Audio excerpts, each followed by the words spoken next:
understand the human toll involved in this war, but we also saw the great optimism, the great resolve, and the great courage. Unanimously, we heard from all with whom we spoke, we need to finish this. We will not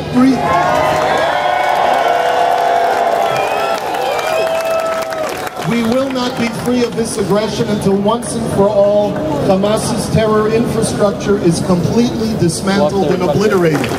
And all I could think while witnessing this was, what a terrible waste. If only Hamas had taken all the money, all the concrete and resources that have been poured into Gaza and used it for building a healthy infrastructure for its citizens, instead of building terror tunnels to kill Jews, their lives would be so much better today. What a waste that Hamas's whole raison d'etre is to destroy Israel, instead of improving the lives of Palestinians and living side by side with a better quality of life. What an utter waste that Israel has so much to offer you by way of technology, of resources, of friendship, and instead of embracing the extended hand, your leaders wish instead to destroy it. What a waste. Also, everywhere we went, we heard of the great admiration and appreciation that Israelis have toward Canada and its fine leadership.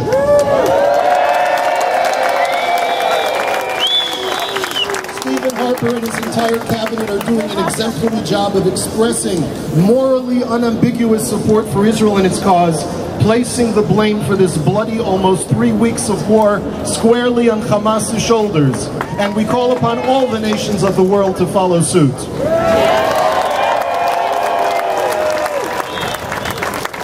We have heard about the horrible loss of life due to Israel's response to this act of aggression, and we are both mortified and deeply, deeply saddened. To quote former Prime Minister of Israel, Golda Meir, we can forgive the Arabs for killing our children.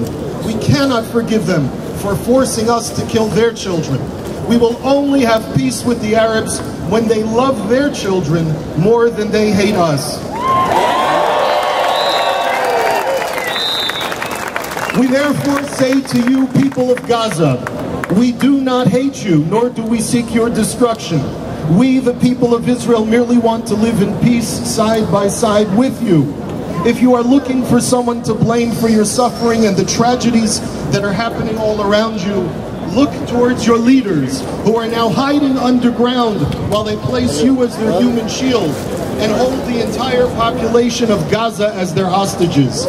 People of Gaza, Hamas leader Khalid Mashal and his followers are quite open about wanting to increase the amount of Palestinian casualties in order to earn world sympathy. Do not blame Israel when rockets and bombs are stored in schools. Do not blame Israel when Hamas launches rockets from a hospital and mass terrorists walk among the patients. It is your leaders who are sowing your destruction, not Israel.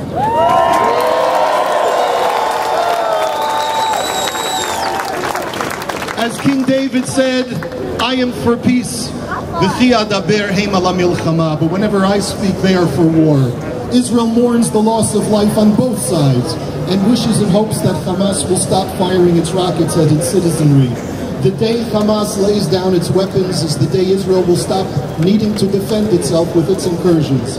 But make no mistake, Israel is not weak for loving peace and life. Israel is very strong in its resolve to preserve the life and welfare of all its people at any cost.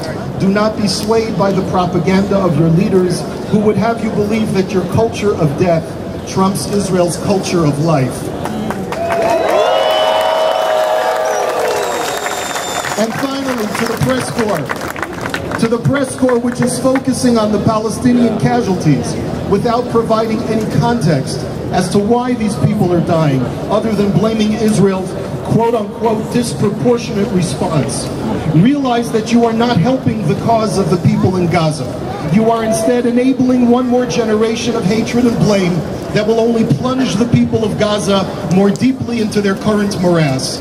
If you really want to help the people of Gaza, show the human and compassionate side of Israel.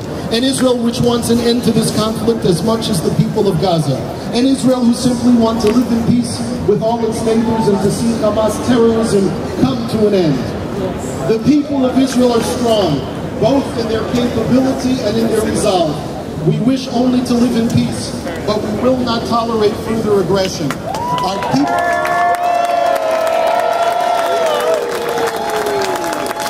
Our people have borne witness to the most depraved elements of humanity throughout history.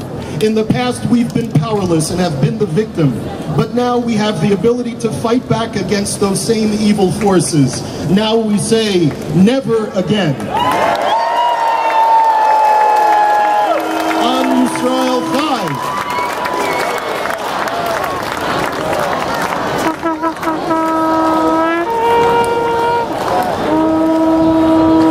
Thank you, Rabbi Korobkin.